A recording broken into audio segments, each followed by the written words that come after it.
Welcome to the Getting Real with Hilary show, where ordinary heroes tell extraordinary stories during unique and never been heard before conversations with your host, Hilary Arno Burns.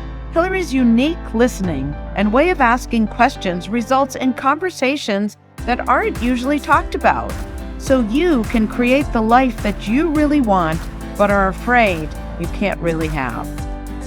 We are demonstrating the greatness in the human spirit and creating a world where we all reclaim our birthright of joy, happiness, purpose, and passion. Now, here's your host, Hilary Arno Burns. Welcome to the Getting Real with Hilary show, and today I have a very special guest. I have had a sponsor all this time, and Kendra Bostick is the founder and CEO of Kikori, a platform focused on students building connection, community, and belonging. So welcome, Kendra. All right, so now we're going to do something that I usually do before we start, but Kendra thought it'd be cool to do it now. So we're going to each pick a card from the Divine Abundance deck, and Kendra is going to tell me when to stop, and then we'll pick the top card. Stop. No? Stop? Okay. Yep. This is Kendra's. Ooh. It's called Receiving. Oh. Every day it becomes easier to receive the highest divine plan and to trust my inner guidance. That's the work that we're doing right now. That is perfectly aligned All right. with with our goals and helping put this vision, this opportunity out there for educators and receiving. Wow. All right, cool. All right, now my turn. That's cool, right? It's always right. Okay, let's see what It is. It is. Ooh, trust. This is exactly what I've been working on. Trust. Allow me, divine, to give you my deepest longings, trusting you to know exactly how to handle them. Wow. It's And amazing, right? there's a butterfly in that picture as well. Yes. Going through the cocoon. Yes. So anyway, if anybody's interested in these, I love these cards. They're Divine Abundance. They're Oracle cards by Tosha Silver. And I got them on the Louise Hay site, whatever that is. That's where we got them. Okay, good. All right. So Kendra, she's the founder of this wonderful company, and but it's experiential. So I thought she agreed that we would do an experiential exercise that we want you all to do who are listening so that you can get it. It's not something you talk about, you experience it. So do you have one lined up, Kendra? I have one lined up. I actually got to experience this on Wednesday from my professor who taught this to me. He wrote the book on adventure therapy. So, how to use experiential social emotional learning practices therapeutically. And it is also one of my teammates' favorites. So, you are going to put your arms up high in the sky. I don't want to look at my arms. Wait, should I just put you? I'm going to just have you so I don't have to look at my arms. Here we go. No, we're doing this together. It's important. Okay. All right. Well, this is getting real. These are my real arms. Okay. Go ahead. All right, go again. Perfect. No, it's over. It was actually just a fun stretch. It's not even the activity. Just to get warmed up a little bit. All right. So what I want you to do is cross your arms. Okay. And tell me, how does that feel? It makes me feel separate, like I'm bracing myself for trouble, like I don't trust. Like you don't makes me trust? feel closed. Okay. All right. How about you? How does it make you feel? Yeah, it is it makes me feel like I'm holding myself like close, like I am closing myself off, protecting myself. I'm guarded. Mm-hmm. All right. So now what I want you to do is shake out your arms, and I want you to fold them in the other direction. So if your arm was on top, put it underneath and put your other hand on top. I can't remember what I did before. Okay, I just switched them. Okay. All right. And then now, how does that feel? Not as closed Okay. for some reason because it's uncomfortable. So I'm more focused on the awkwardness of it than on blocking out others, you know? Yeah. Yeah. So it feels uncomfortable, but now you're a bit more open. Yeah. Isn't that's weird. All right. So what we just did was an experiential activity. And the way that we go through life is with our arm, right, with our arms crossed in a comfortable way. So this is our norm.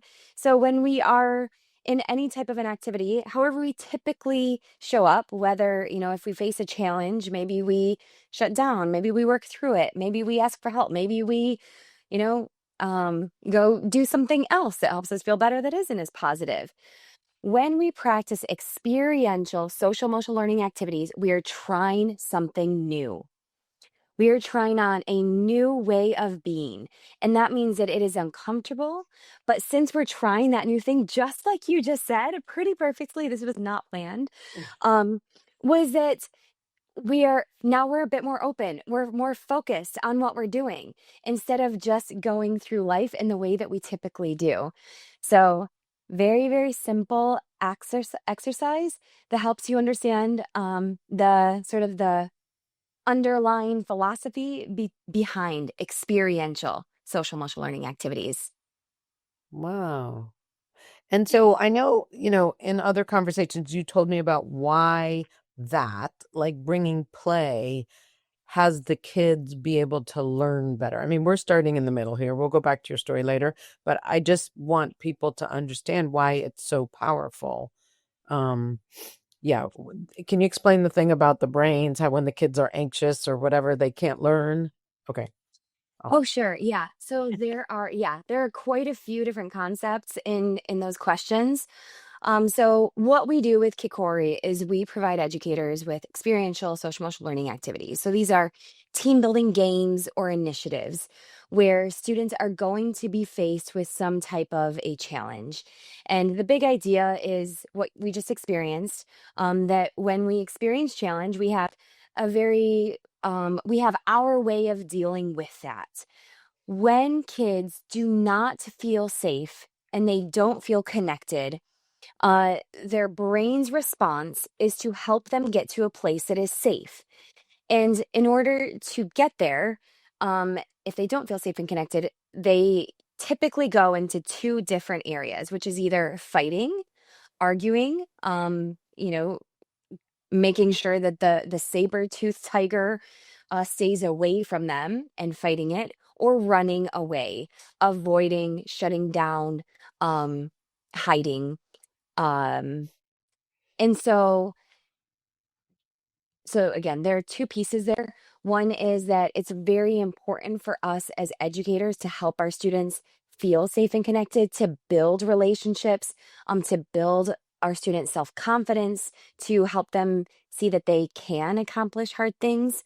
And the other is what type of activities will actually help our students be put into situations where they are open to building those skills. So that's really where the play piece comes in. With all of us, really, with adults, it's actually an excellent way to learn. It's something that I experienced as a school social worker, which is why I'm so invested in this philosophy and in this type of education.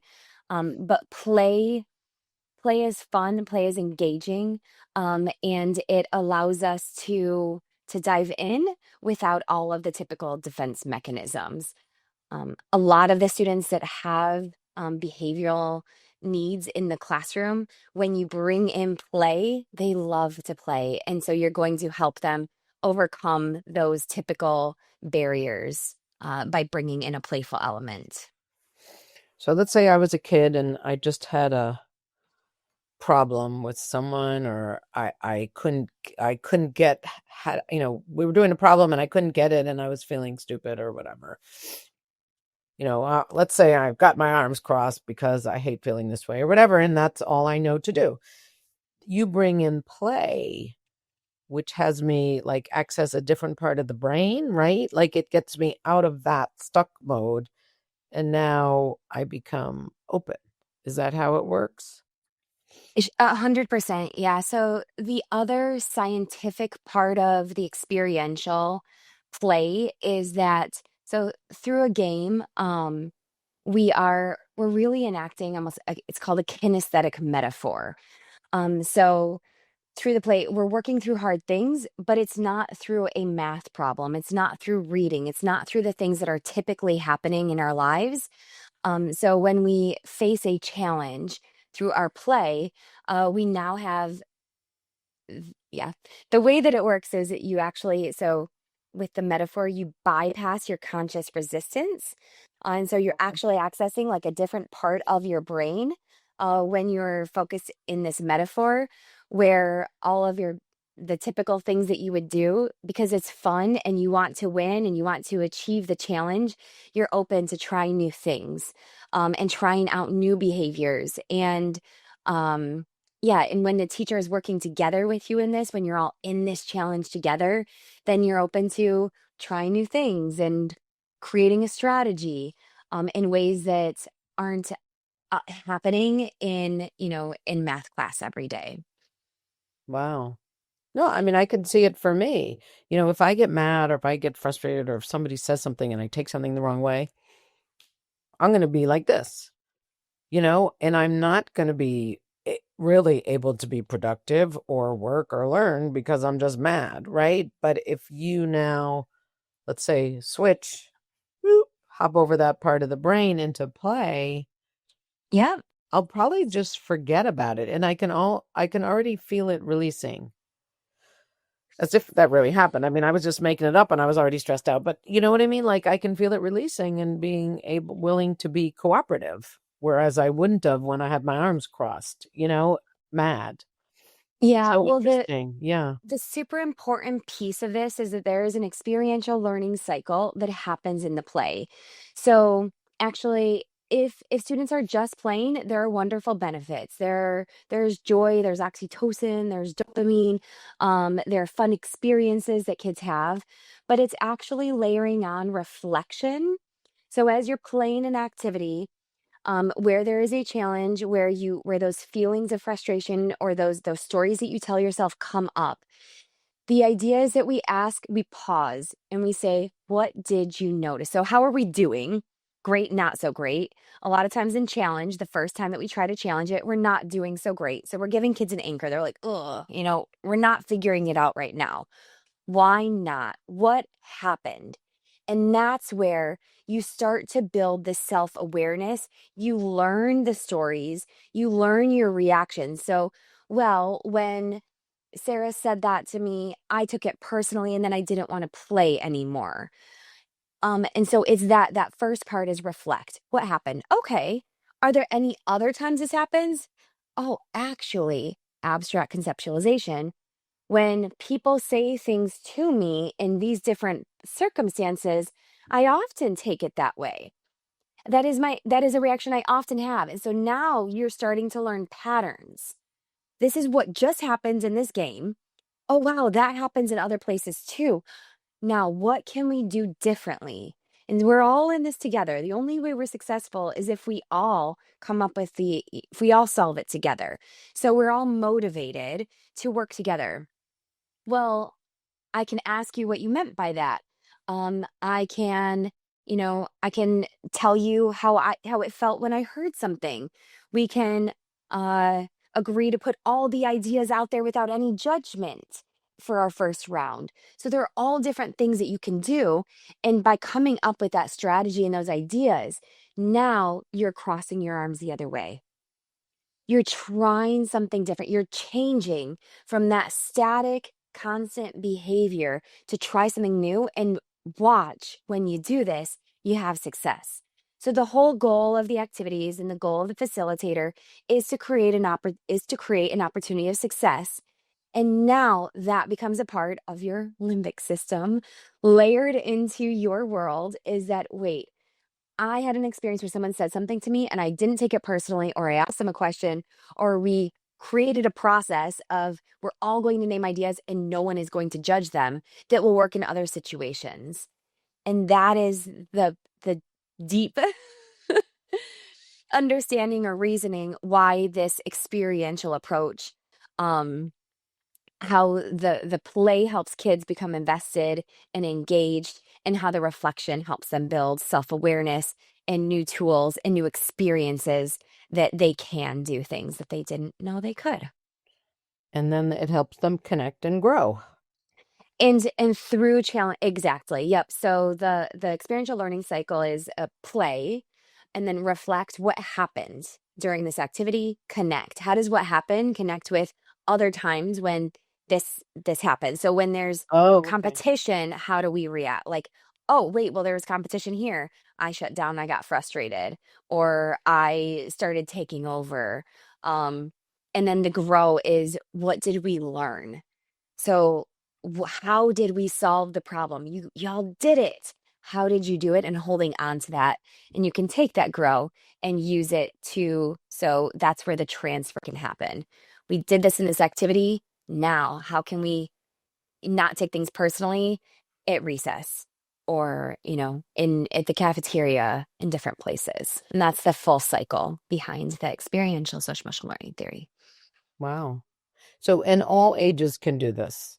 What? Oh, 100%. Yeah. So the way that I got involved in this was when I was getting my master's in social work. I attended a conference called the Association for Experiential Education.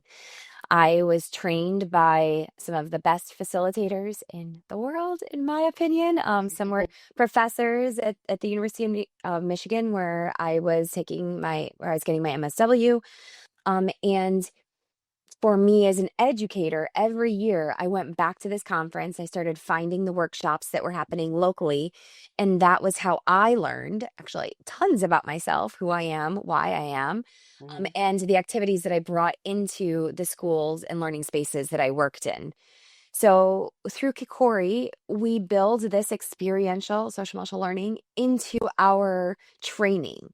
It's a really important part of the initial training, the quarterly celebrations. Everything that we do involves play and reflection, and helping people create these metaphors to learn about themselves. And then, of course, yeah, it's amazing for K-12, university. We see K to 99, pre-K to 99. So when you're talking about trainings, what do you mean the trainings? The Yeah, quarter. so we work together with schools. And when we work together with schools, we aren't just handing a box of curriculum. We are really using these activities to help educators experience what these activities are, how they create community connections, belonging amongst the staff themselves. And then they're able to use the activities in a much more meaningful way with their students. Okay, so you're actually training the educators that are going to use it with the students. Cool. Yep, exactly. Yep. And They so it's see. it's that holistic goal. Um, there are a lot of programs where teachers are kind of just given a thing and expected to use it and understand it. And when it's not relevant, when it's not meaningful, when it's not like integrated, it just doesn't have the same effect for the educators or the students. Hmm. Cool. Now, would you say that your competitors, I know there's a couple out there, are they the same experiential approach? Yeah, so there are a couple other companies, and I just want to say as well that I do believe there's value in all of the programs that are doing this work. I think that there are different ways to reach students, and that it's all valuable and helpful. There are a couple programs that are more focused on the team building experiential approach, but many of them do more of a traditional top down. Um, yeah.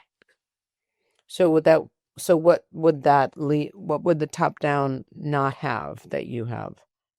Yeah, so Nice.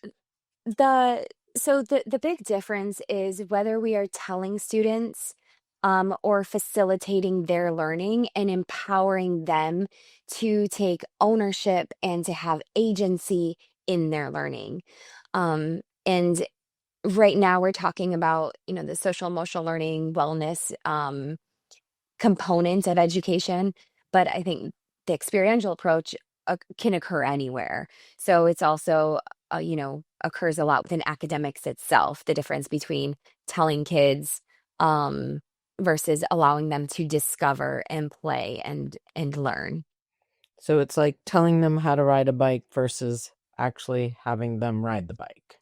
It's giving kids a worksheet where they label the parts versus getting on a bike and experiencing it and figuring out how it works and how to make it go faster and slower, Mhm. but expecting the same success in both scenarios.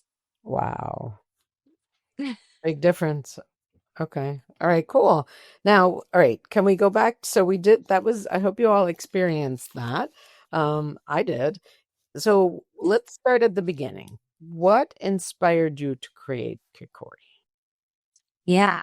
So, um, I when I look back, it's interesting, like all of my different life experiences have all been, markers on this. We call it our entrepreneurship, this journey to where I am today.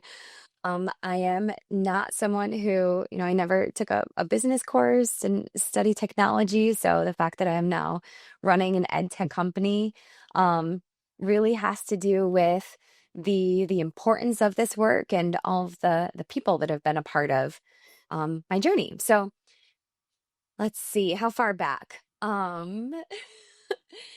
Well, The when did you, I guess the question would be, when did you decide to go into social work, right? That's what you did. Is that what you studied undergrad? Yeah, so I got my MSW after I spent 2 years abroad after undergrad. Yeah, And what was your studied undergrad in? What was that degree in? psychology. It was. Okay. Yep, yep. And I still remember, so when I was studying psychology, there was one course, cognitive behavioral therapy, that was my entry point to there are things you can do to help people. Mm. Up until that point, for anyone that studied psychology, there are a lot of stories, fascinating stories, but not as many. How can we help? What can we actually do to help the folks in these stories to get better, to have the lives that they want? Um, And what did the cognitive behavioral therapy like teach? Like, what was that moment like, or what was, how does that work? Like, as opposed to yeah, just a story? sure. Can you? So cognitive behavioral therapy teaches that basically there are different entry points into changing our behaviors. So the cognitive piece is identifying the thoughts that you're having and testing the thought. So, is that a realistic thought? Is that a true thought?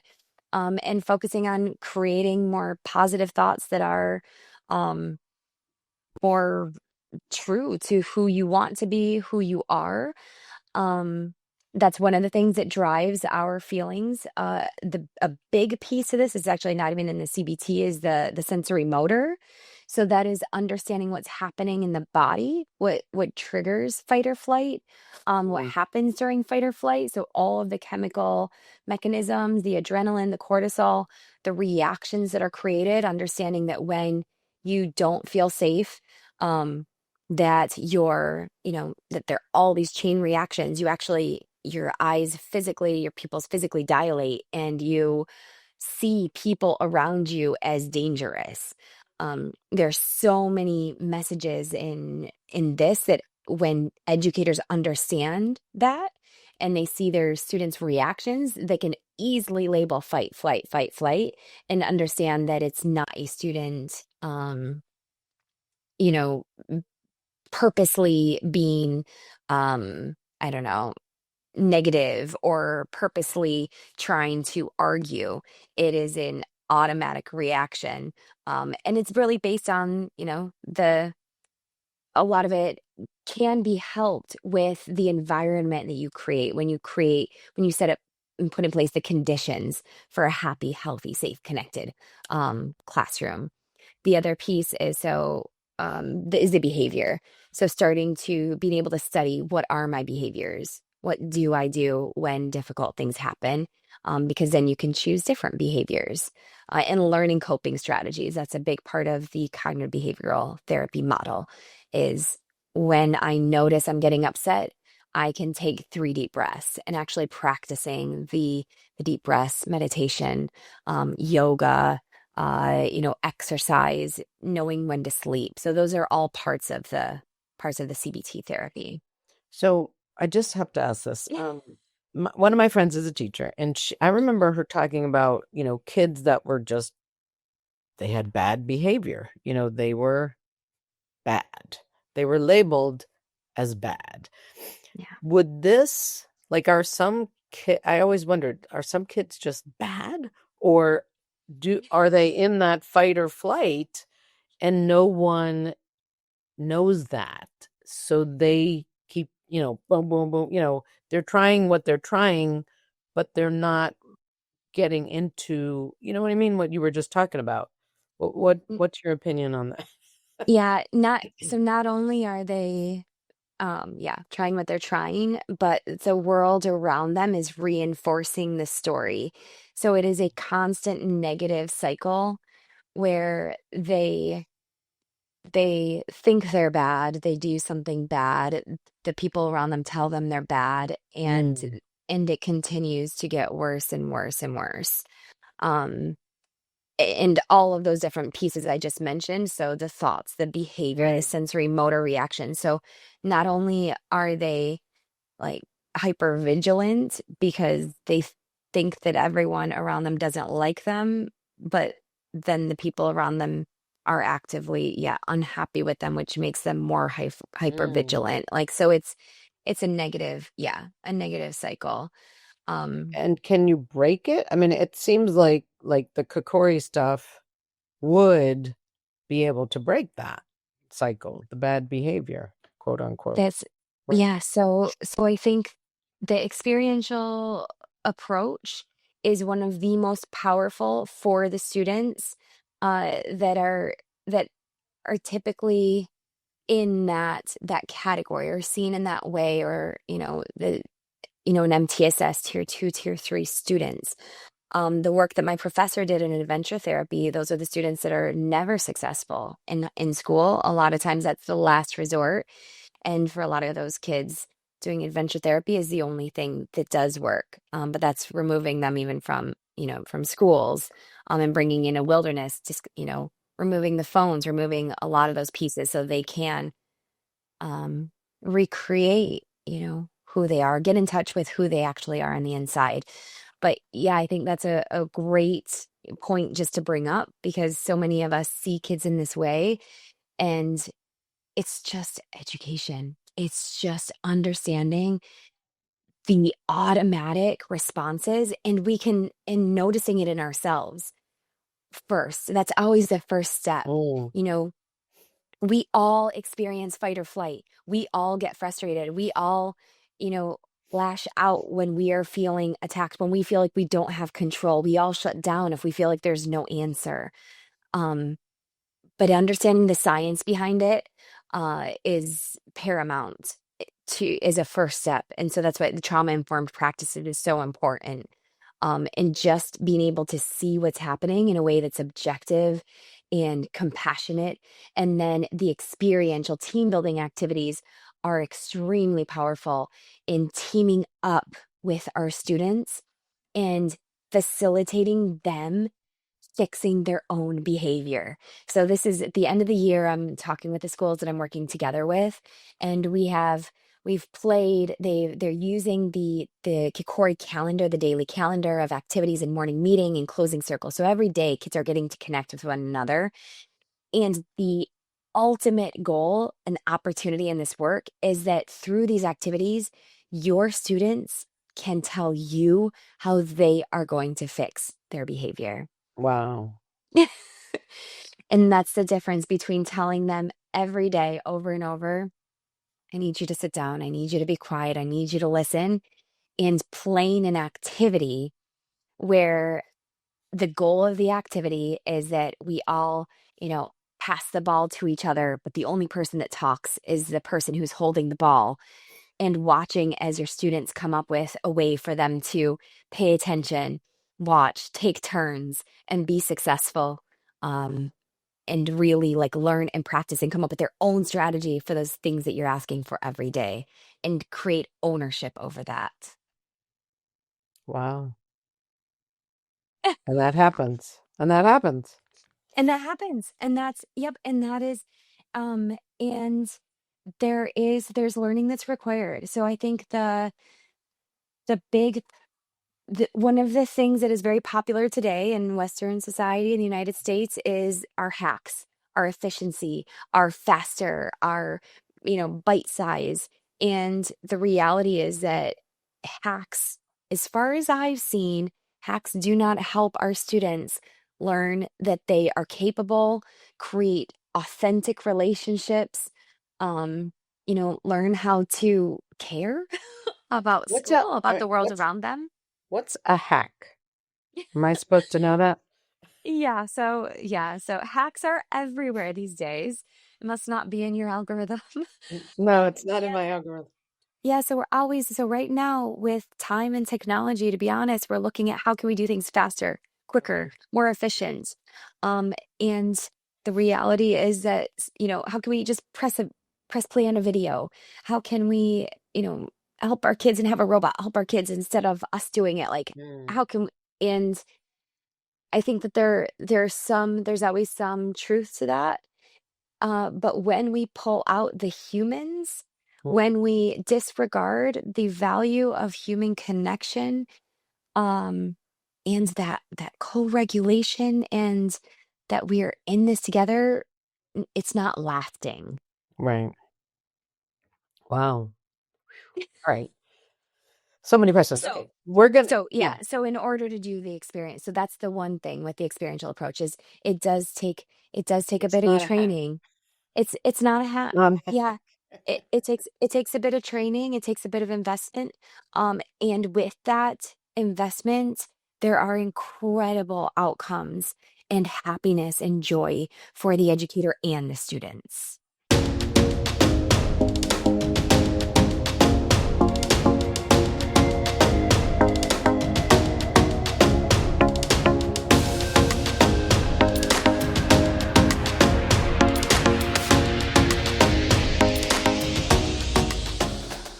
Has social-emotional learning become just one more thing on your teachers' plates? Do teachers and students both find it boring and ineffective? Then bring Kikori to your school. Kikori transforms classrooms through experiential SEL activities that help students play, reflect, connect, and grow. Even better, students say it's more fun than recess.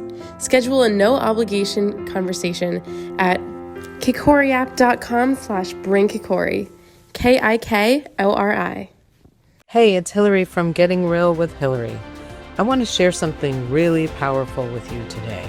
Jerry Dale was deep in the music industry, providing girls, drug, and gambling opportunities, all while justifying it as making a living for his family.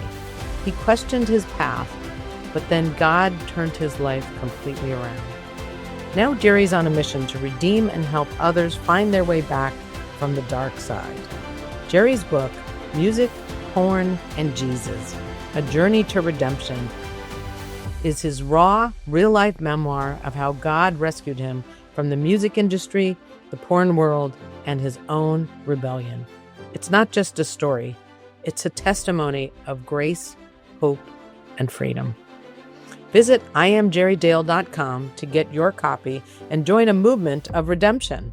If God can do it for Jerry, he can do it for you too. Hey, it's Hilary from the Getting Real with Hilary show. Life can be messy, raw, and real. And sometimes we're afraid to feel vulnerable. We're afraid to be that real self. Well, that's exactly what the Getting Real with Hilary show and Getting Real movement is all about. Being our true selves. Every week, I bring you stories of transformation, authenticity, and hope. People getting real with their struggles, their faith, and their breakthroughs. So don't miss a thing. Subscribe to my weekly newsletter today. You'll get stories, links to everything new, and how to create a life you love every week directly to your inbox. You can also find my books on Amazon. My courageous and riveting memoir, The Second Piece of French Toast, in case you feel stuck in your life and want to get inspired. How I came out about my no sex life in my marriage, in my second book, Real Talk. That one will get you speaking up in ways you've been too afraid to do so, and really creating amazing freedom. And my third book, How to Stop Fixing Yourself and Start Having Fun, the name is called Your Bullshit is Your Blessing. Find links to everything and subscribe to my YouTube channel, Getting Real with Hilary, and you'll find the links in the header. So visit, and you can also visit gettingrealwithhilary.com, because the real you is worth it and wants to come out.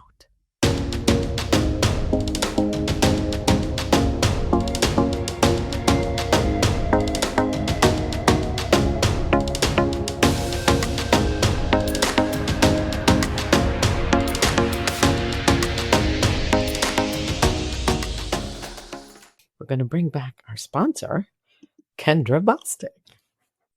Well, we're already talking about Kikori, so maybe we don't need to say more. Now, okay, I have a question. I have had the last two shows that premiered were people who were diagnosed with, one, a young man who's doing TED Talks and speaking. He is autistic, and he owns his autism, and he was teaching me how to interact with people with that, the signs. It was very interesting. And then another woman, she had been diagnosed with bipolar, OCD, and she's, again, both of them are about not being their labels. And they're accomplishing so much, and they're not stuck being in what people might think, someone with autism is limited. So anyway, can this be valuable for people who have those kind of, yes? Oh, yeah. 100%. So these activities are incredibly valuable for all students. They are so for students who are stuck or who are experiencing or practicing behaviors that lead them to not be successful. That is the core goal of the experiential team building activity, is helping them practice new behaviors.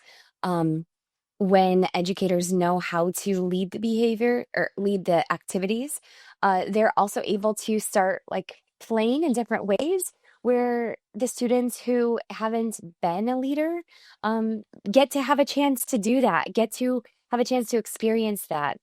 Students who are on the spectrum are able to practice social skills, working together, collaborating, making eye contact. Within Kikori, there are many activities, such as greetings, morning meetings, sharing activities that are super valuable just for those core social skills. So making eye contact, greeting one another, connecting with all the kids in class, getting out of your cliques. But the other piece that I think is so important is there are many behavioral specialists, wonderful folks that are working with students that have been, diagnosed with autism or other behavioral health disorders. And the reality is that we are all in a classroom together.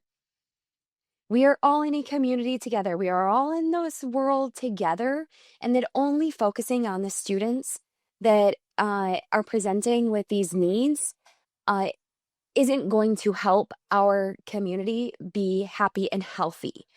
So when we work together with a classroom, helping all the students recognize we are in this together, and we all have our own strengths. What are they?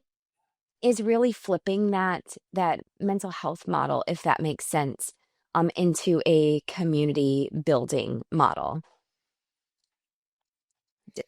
It seems like it's brings equality to the group, that everybody is an equal member, that people aren't special or good and some aren't bad. You know what I mean? That it would just make them all equal parts of the community, which is real. Well, very different. Very different. and Yeah. and isn't that our goal? Like when we get into the community, don't we want everyone to contribute? Don't we? Wouldn't our society Yeah. be better if everyone felt wonderful about themselves? If they knew what their strengths were and leaned into those instead of feeling bad that they aren't good enough or they can't do what they do. So I think that's the again, I use the word opportunity a lot, but I think Yeah. Yeah. Well, I think, I don't know why, but we naturally look at what we're not good at. And I think anything that points to our strengths, where kids can see that, they might not be able to do this, but they have this strength, is really valuable. I don't know where else they could do that. yeah, Really? well, and I think one of the other things that I point out a lot is that we are not a society of mathers and readers. We are gardeners, we are artists, we are dancers. We are right. There are so many different Yeah. incredible important we are cooks. We are roles and places in life that kids could really thrive in. And so, how do we help them find that and help them find their passion and help them see that they can do things? That's, I think, the core. I know that you've had Margot Denemy on previously, who one of our partners in this work. We're creating a digital literacy curriculum. And she's gotten to see the other end of that as a criminal justice attorney. What happens when our students don't believe they can, what ends up happening throughout their lives and where they end up. So that's one of the big pieces of this. But yeah, it's not just about these kids. It's about all the kids practicing empathy, seeing each other, learning about each other, and being happy and excited to do that. Mm. Now, we had discussed that the teachers and the parents, so we can obviously see the value for the kids. Why did the teachers and parents love it too? Yeah, so the experiential approach is not new. The way that we are trying to bring it to teachers using technology is innovative in our field. But people have known about this method. Paulo Freire is one of our founders that taught people. So he was a Brazilian and he led people through, he taught about two different education models: the banking model of education, where you're depositing information, which means that whoever is in power and has the most money gets to decide what that information is, versus the problem posing model of education, where you are asking.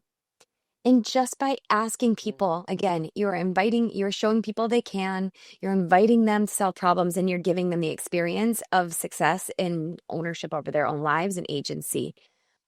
Kurt Hahn is another great example, John Dewey, of the folks who have been doing this for ages and teaching how creating community helps our students thrive. And so it's not a new concept. It's very powerful. It is taught virtually everywhere you hear about the experiential model, but it's not easy. And so that is the piece that we at Kikori have really been focused on, is taking this concept, these team building activities, and organizing them into a calendar where every single day we're providing educators with activities. We align them with a different fun national day. So we're bringing in the world around us. This is not don't be a bully in a vacuum. We are bringing in stories. We're bringing in STEM, nature. When it comes to bullying, there's International Anti-Bullying Day, which is the story of a boy who wore a pink shirt to school, was made fun of, and two other boys bought pink shirts for everyone in the school to say it doesn't matter what you wear, and now half of the world wears a pink shirt on this day to say we can wear whatever we want and we support each other. So that's the joyful piece that is built into the calendar every single day. We follow the responsive classrooms framework. So that is a morning message, sharing. The sharing, that's really your traditional classroom activity, circle time where all students are able to share their ideas, their thinking. Those students who throughout the day, as soon as it's math class, they're like, oh, their brains turn off. Reading class, like, oh, well, I'm not going to have anything to add in. Every single morning, just in the first part, the morning message and the sharing, every student is turning their brains on. They're thinking, they're connecting, they're sharing, and they're being validated. And it's fun. Then we add in a greeting where kids are, again, mixing, making eye contact, practicing social skills, getting their energy up. And then there's an activity as well, that team building activity that's built into every day. We also have a closing circle. So we're really bookending the days, the beginning and the end, with connection, welcoming, reflection, joy. And they're all available on beautiful slides created by the amazing creator and designer Haley Burns. And we have My daughter. yeah, They are beautiful, right? They really are. they're so fun. They're so engaging. So we've got a pre-KK, 1, 2, 3, 5, and then advisory.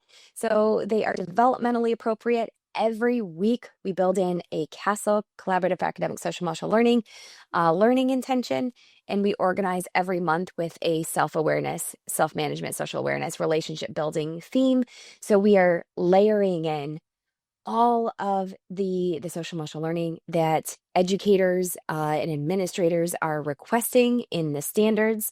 We're making it fun, and we make it super easy for teachers to lead. So that's the difference between the dreams and goals of doing this work and actually helping teachers bring it to fruition in their classrooms with just like no planning required at all. So the teachers love it because it's Teachers easy. love it because it's easy, because their kids have fun, and because it's helping them, helping their students build the skills that they need to be successful throughout the rest of the day through these activities. Wow. But it sounds like it also is a way of helping society by creating kids who are happy and joyful and understand their strengths and part of the community and seeing how to get out of that fight or flight, or the fear thing. How can that not help society, right? Yeah. The more, the merrier, right? I think it would change the world if everybody was using this. Honestly, I'm not just saying that. I really mean It's it. mentioned a couple times over the past couple of years how wonderful it'd be if we could work together with the folks in the Oval Office. If we could just bring a little Kikori into Congress, if we could do a couple team building activities and help people, respect each other's differences, respect each other, care about each other, learn about each other. Um, Well, creating a win-win instead of a win-lose. That would make also the world work. Instead of fighting down who's right, we would be lifting up to creating solutions that work for everyone. Yeah, well, right? that's so one of our partners that we've been with since the very beginning is called Play for Peace. So Play for Peace uses cooperative play in communities in conflict all around the world. They train young teens and young adults in how to facilitate these activities, and they lead peace sessions with children to, create laughter and really cross those divides. And so they are the folks that have really helped bring in that cooperative model and the difference between competition and cooperation. And once you learn it, it's just education. You can use time. So instead of having teams work against each other, the class is working together to beat their time, to beat the clock. And there's really powerful ways to build in collaboration instead of competition. But even if there is competition, building in ways for students to say it's okay, and talk about how it's okay to lose, and the only way that we're going to get anywhere is if we make mistakes. So it's all built in, and I agree that we can make a big difference the more that we help our students connect and Mm, with one another. yeah. Wow. So, okay. So, how, in the last few minutes, we have about 6, how do people find you? How can they, get Kikori? All that. Absolutely. Yeah. So KikoriApp.com is a place where you can go. And we have a couple of different Kikoris available for anybody, whether you are just beginning, whether you are a pro, whether you are a school, organization, district. Um, we have our mission is to democratize this type of education. We see experiential learning happening so much more in high income learning spaces, whether it's inquiry based, reflection, project based. And our mission is to bring this type of education that empowers every student to recognize their voice, to have agency, to build empathy everywhere. So there is a free beginner membership that's available in Kikori. With that, every single week we provide a free morning meeting advisory. That's the entire day that's available to educators, as well as activities in every category that are free. And we have our partners will come in. So we do collaborate with amazing experiential leaders in the field. So sometimes they will come in and sponsor a month of their playlist or their curriculum that's available. Then we have an individual membership. So it's $99 a year. It's super, super affordable. I know that a lot of teachers and schools also give teachers a small a budget that they can use to apply towards that.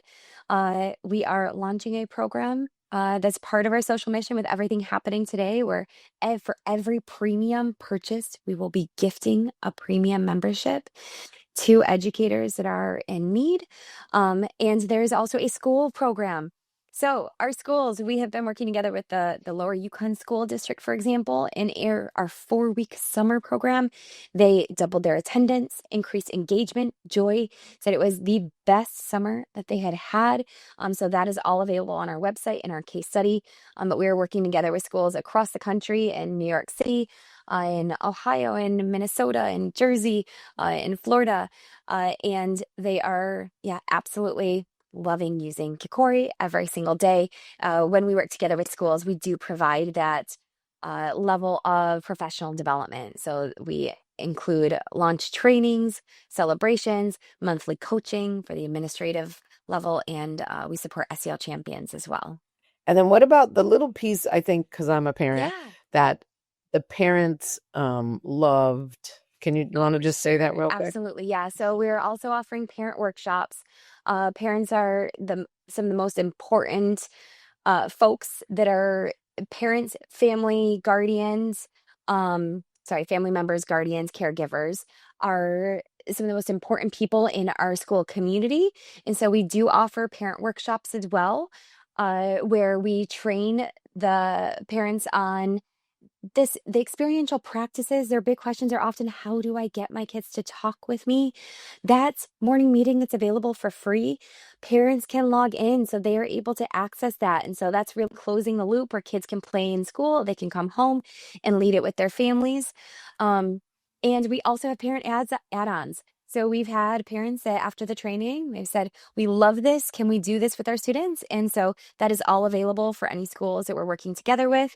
So if you are have a PTA or PTO, we'd love to come in and meet with you and share with you about the trauma-informed practices, help you understand a bit more around what's happening with your children in regards to fight or flight, as well as how these team building activities work. Wow. All right. Woo. So in our last minute, what would you like to say? What? Go ahead.